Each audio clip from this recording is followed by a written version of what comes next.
It's Saturday, December 2nd. I'm in my parents' garage in Pennsylvania, and I'm about to try my hand at fixing the clearance issue that I'm having with my new JKS track bar. The jam nut on the track bar conflicts with my AAV relocation bracketry, and it limits my suspension travel. So, very important, needs to be fixed ASAP. All I have is a Dremel tool and a bunch of grinding bits, so I'm hoping that'll be sufficient.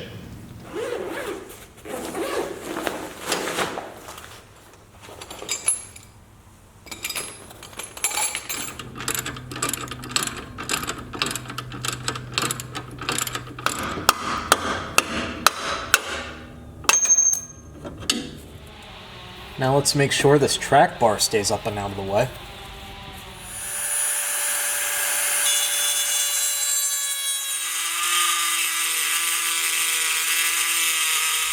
Getting there. The jam nut has considerably more clearance now, but I'm really not sure how far I need to go.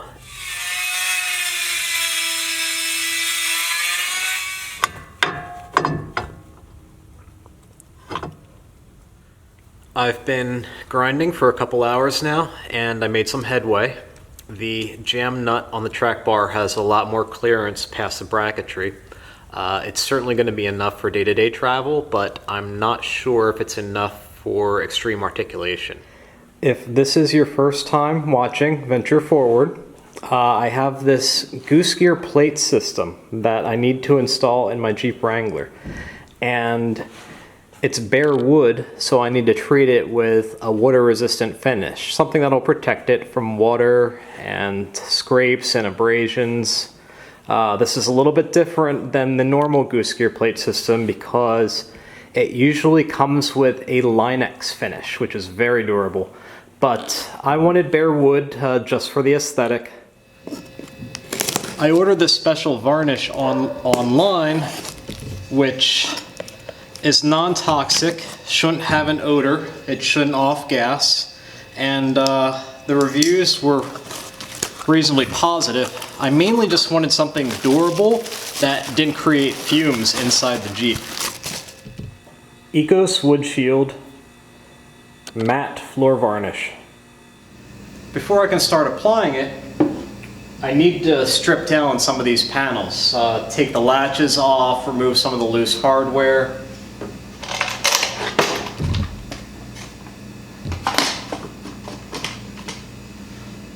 These all need to come apart, and I think I have the perfect person for the job. This is my teenage son, Cole. Cole, would you mind giving me a helping hand and disassembling these panels? It's all of the door panels. The latches need to come off, and so do these little underplates. That and that. Awesome. High five.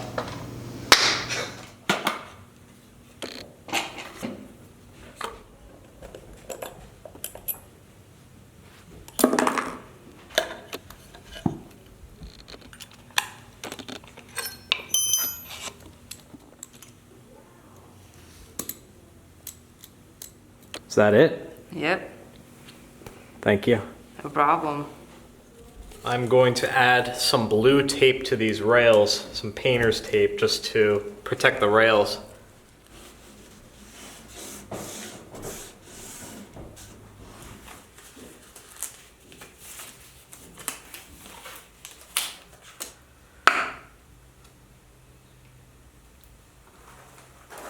Okay, experts out there watching me, please do not cringe.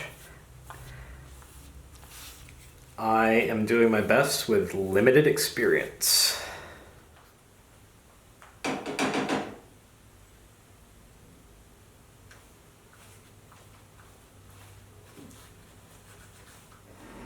That is a reasonable first pass, a first coat. I'm going to let this first coat dry, see how it turns out, and we'll go from there. I'm at LL Bean at the Promenade Shops. Turn right onto Center Valley Parkway. Turn right toward West Saucon Valley Circle. I'm going to go in because I have a quick question about their clothing and fire. As I expected, fire damage is not something that they cover, but that's quite all right. I just had to ask. It's Monday afternoon, December 4th. I'm mobile again. I'm driving north through Delaware Water Gap National Recreation Area, which is in northeast Pennsylvania. I have my sights set on New York tonight. I'm going to just do a little bit of exploring and hopefully quickly find a decent place to camp. But I want to see a little bit more of New England.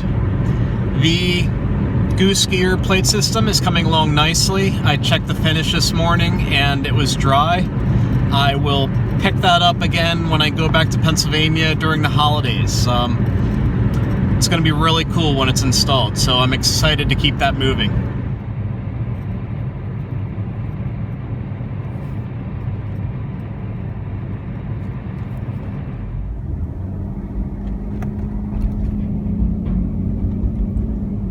Crossing into New York State.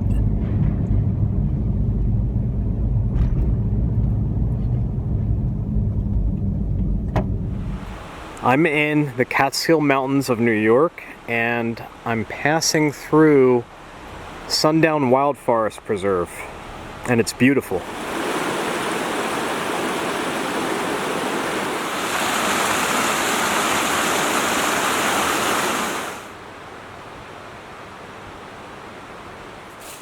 Being from Pennsylvania, I'm no stranger to New York State. I find that it's chock full of hidden secrets and just beautiful places. I love the ancient stone walls.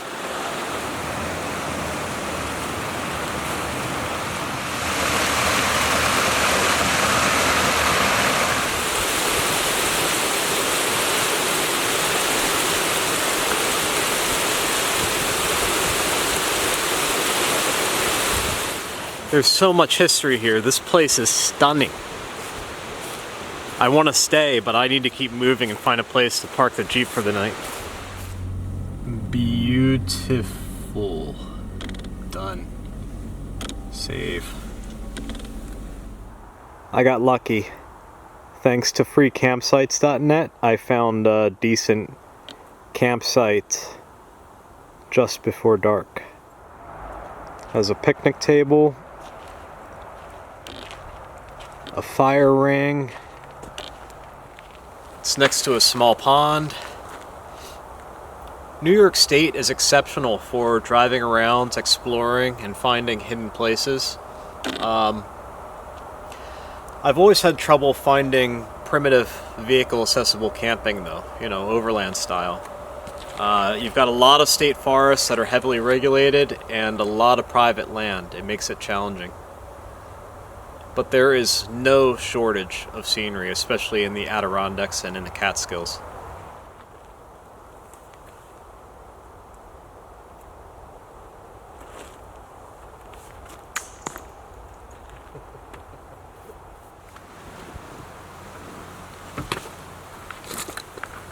It's Tuesday morning, December 5th, somewhere in the Catskill Mountains. And I'm going to close camp and keep driving, pushing northeast, probably toward Vermont. Interestingly, that pond that I'm camped next to melted during the night. Maybe it's just going to keep getting warmer as I drive north. What are the chances of that?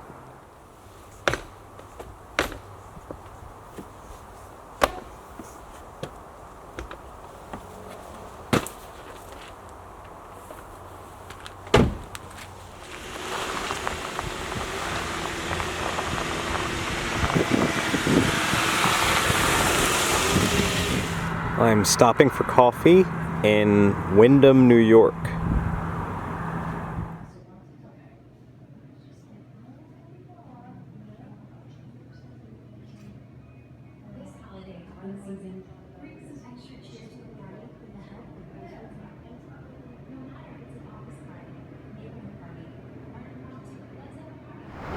I'm passing through Albany, New York on my way to Vermont, and this is one of my favorite places to stop. Albany Pump Station. It's a brew pub that specializes in craft beer and also makes some delicious burgers. So I'm kind of treating myself today.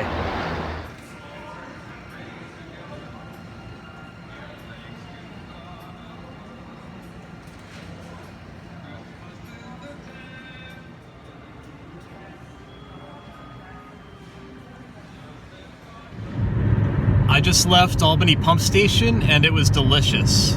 I was going to take video of my burger, but I forgot. I am heading east. I just passed Troy, New York, and I'm heading toward the Vermont border.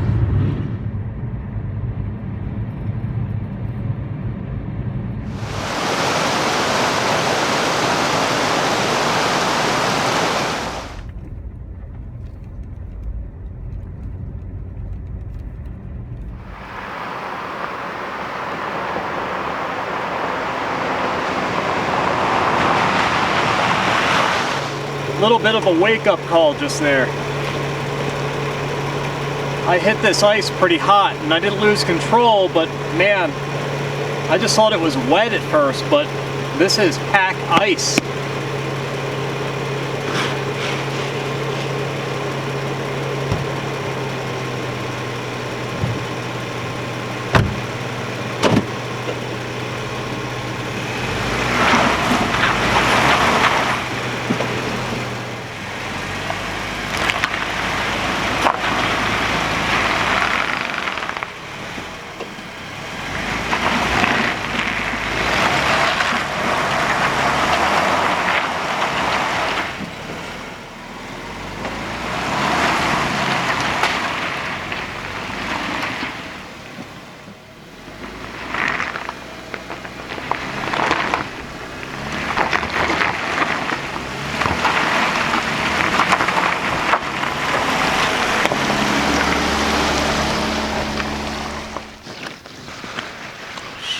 Camera.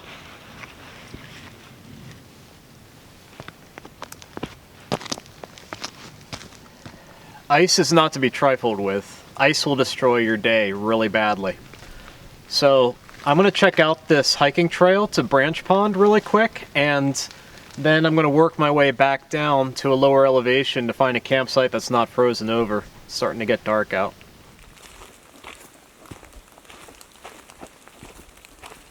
I love Vermont.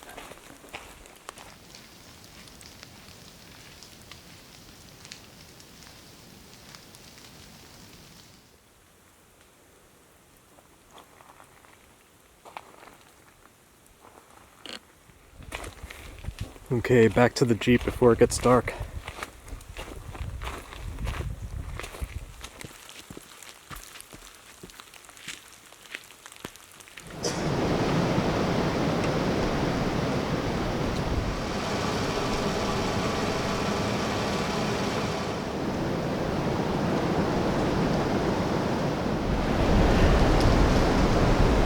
It's Wednesday morning, December 6th.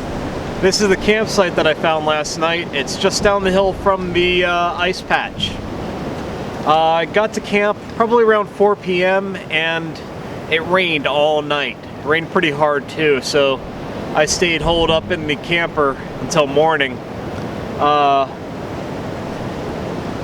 It's freezing, so I'm gonna wrap this up and head toward Manchester, Vermont. Oh man, are you serious?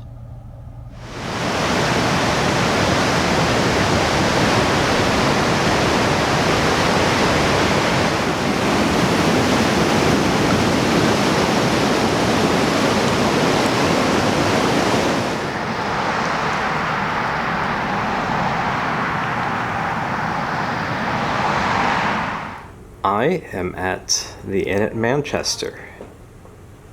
In Manchester, Vermont.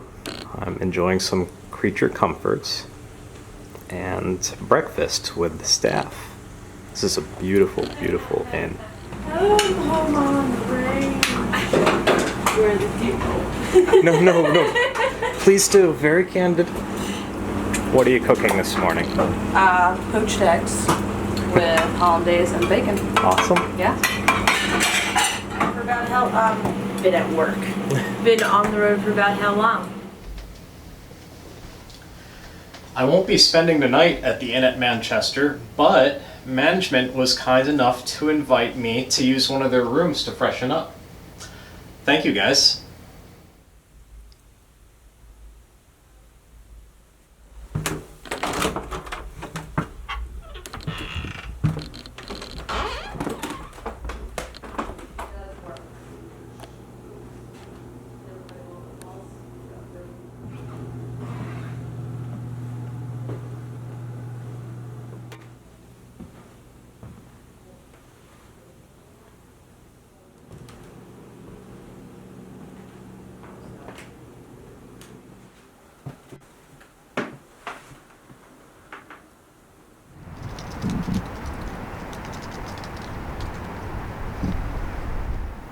This is one of their buildings at the inn at Manchester. They have a pool. This is another one of their buildings. Looks like a banquet space. It's beautiful.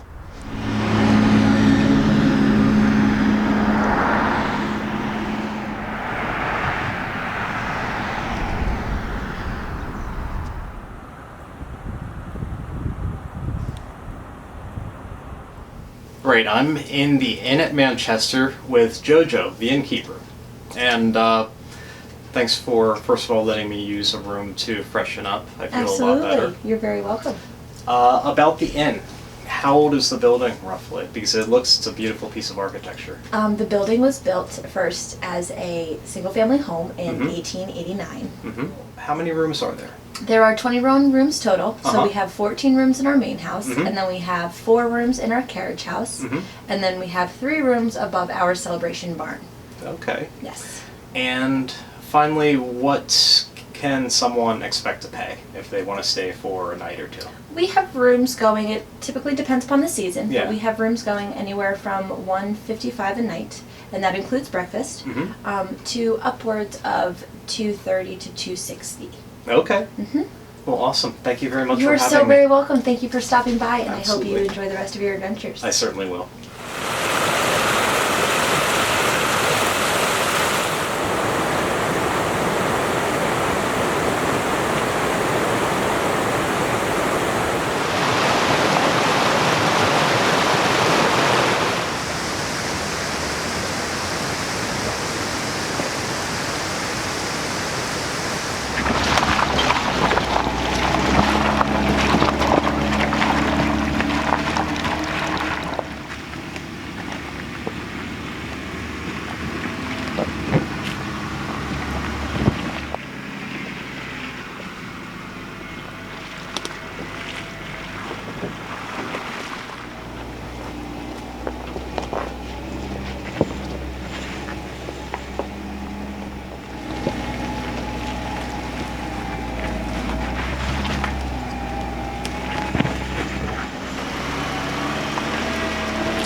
This is an old marble mine in the mountains of Vermont. It's impressive. A lot of graffiti. This is clearly a bit of a hangout.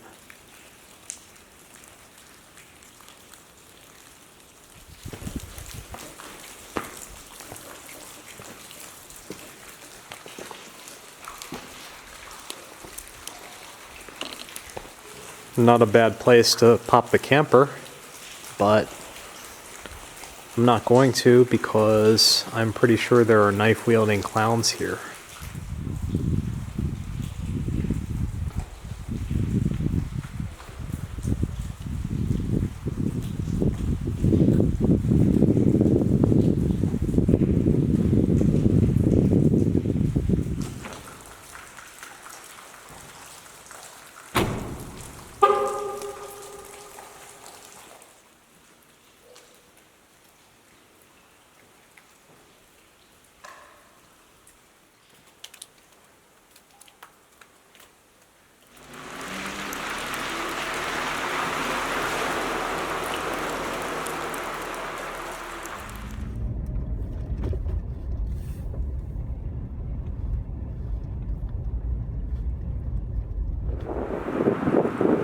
I'm in Manchester Center, Vermont, and it's flurrying gently.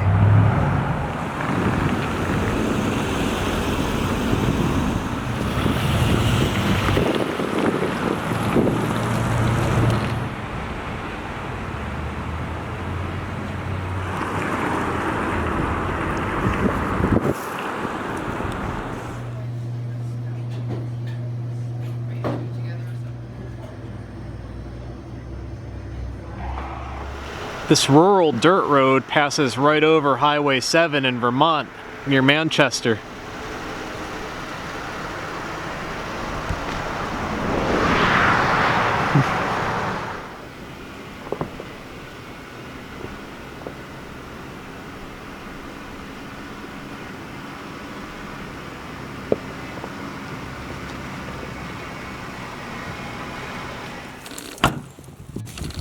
Oh, this is unfortunate.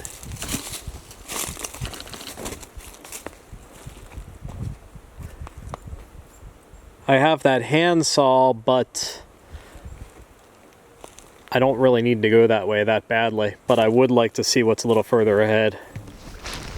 I love Vermont because Vermont is full of an endless network of primitive roads like this one. They just keep going and going, and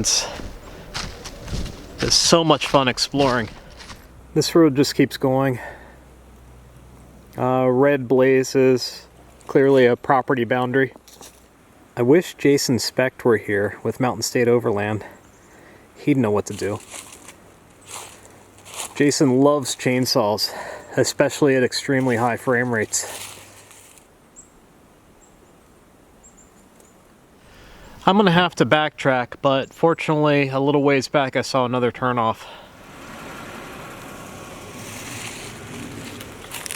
Cool, yeah. I don't set up camp near decrepit, old, stabby looking structures. I'm sure it's vacant. I'm sure it's vacant. I'm sure.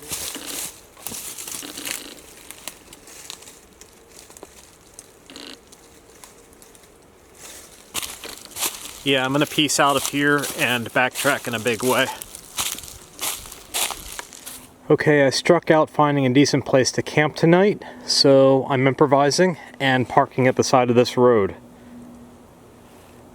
Well, since this is the road, I'm optimistic that I won't be disturbed.